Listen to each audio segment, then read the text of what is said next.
Hello, Ming. Miming. Kumusta, Miming? Hello. Ang ginagawa mo? Yan po ang aking mga alaga dito, mga kasama ko. Buti pa sila, sinasamahan ako. Ayan. Ang kukulit po ng dalawang kuting. Ayan, ang kukulit niyan. Ayan ang dalawang baby kuting. Ayan ang kukulit.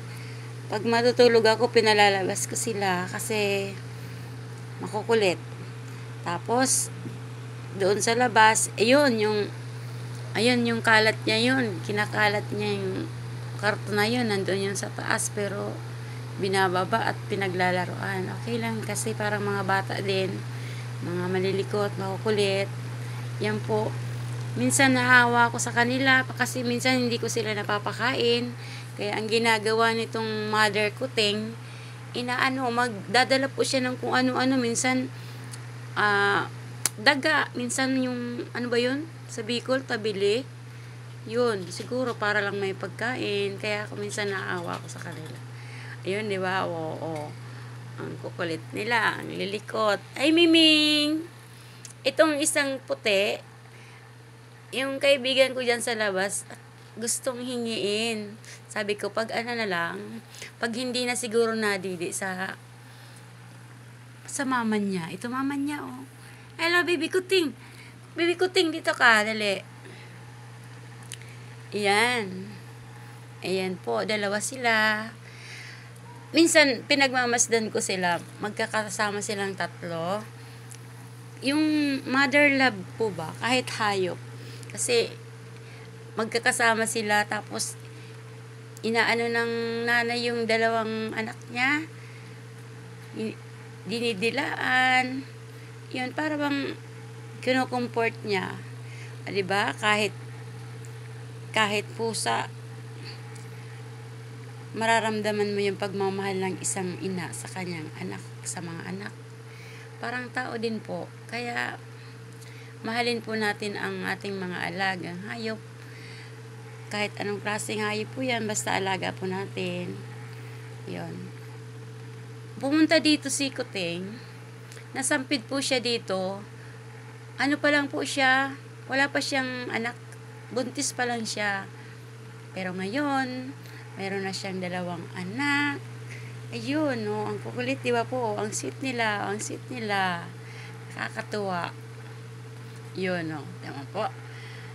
Madalas po sinasarado ko yung pintuan ko kasi pag nandito nga sa loob, tingnan mo, yung bulaklak kong plastic, naabot. Ganyan. Nakakaloka ang lola nyo. Palibasa mag-isa, yung pusa na lang po ang aking mga kasama. Saka, syempre nakakatuwa pong may pusa kasi since na may nakita kaming ahas dito from Kisame last time. Ano ba yun? Nakakatakot na kasi may ahas po na nahulog dito from Kisame. Doon po nalaglag yung ahas. Umpisa po nun, kaya tuwa ako na may kasama akong pusa dito. Ayan yung basahan na naman ang didiskitahan. Ayan, dyan ka sa basahan para hindi ka ginawin. Miming, where are you, Miming? Yun, kukulit nila, no? Parang mga bata lang din kakulit. Hello po. Ayan, flex ko lang po ang aking mga pusa ditong kasama. Ang aking araw-araw na kasama. May naano po ako about sa pusa.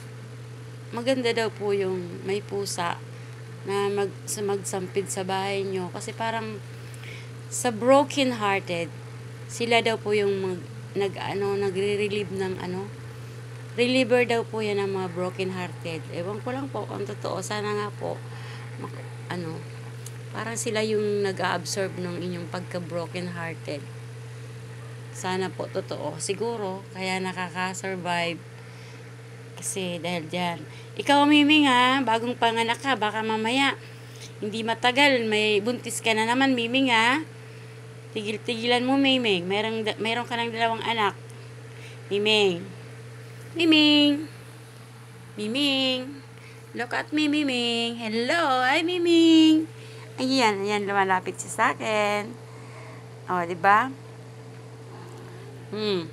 Anong hinahanap niya dyan? Sige po, bye-bye na po. Flex ko lang po ang aking mga kuting dito sa bahay. Ayun, sumuot na doon sa ilalim ng aking higaan. Sige po, bye-bye. Pasensya na po, wala akong ibang ma-share sa inyo kasi andito lang ako sa loob. God bless us all po. Thank you so much. Follow for more.